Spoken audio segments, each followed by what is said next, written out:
Aujourd'hui, je vais t'apprendre le siphonnage. Donc, pour siphonner de l'eau, tu vois, pour faire l'expérience, eh bien, tu prends 2 verres en plastique transparent. Alors, moi, ils sont transparents parce que je veux bien que tu vois comment passe le liquide d'un endroit à l'autre. Une petite paille soupe, tu vois, ça c'est quelque chose que j'ai récupéré sur un emballage. Et après, donc, pour pouvoir faire passer le liquide, donc le liquide, tu vois, j'ai mis un peu de café pour que ça fasse, pour que tu vois bien la couleur, que tu vois bien où passe le liquide quand je fais le siphonnage. C'est-à-dire que, comment je vais m'y prendre? Eh bien, regarde, je trempe ce tuyau dans ce verre, j'aspire,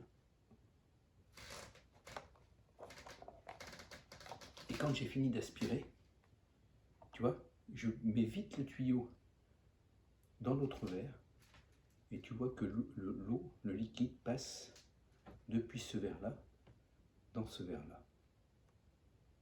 Je pense que tu vois bien, tu vois, même ça coule. Et normalement, il va passer de ce verre-là à ce verre-là jusqu'à ce que les niveaux, les 2 verres, aient le même niveau de liquide.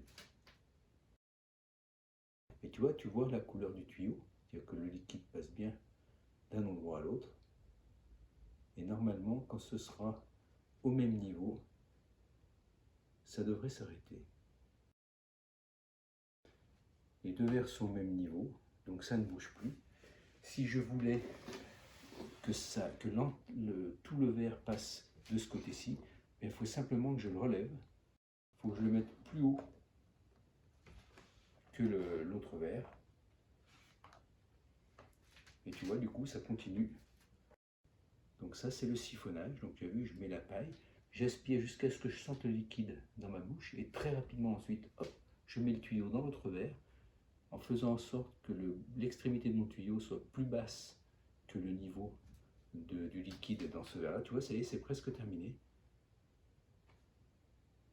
C'est de faire en sorte que ça vide vraiment tout le verre. Et voilà, ça y est, tu vois, tu as vu que tout le liquide est donc passé de ce verre-là à ce verre-là. Tu as donc appris à faire ce qu'on appelle le siphonnage.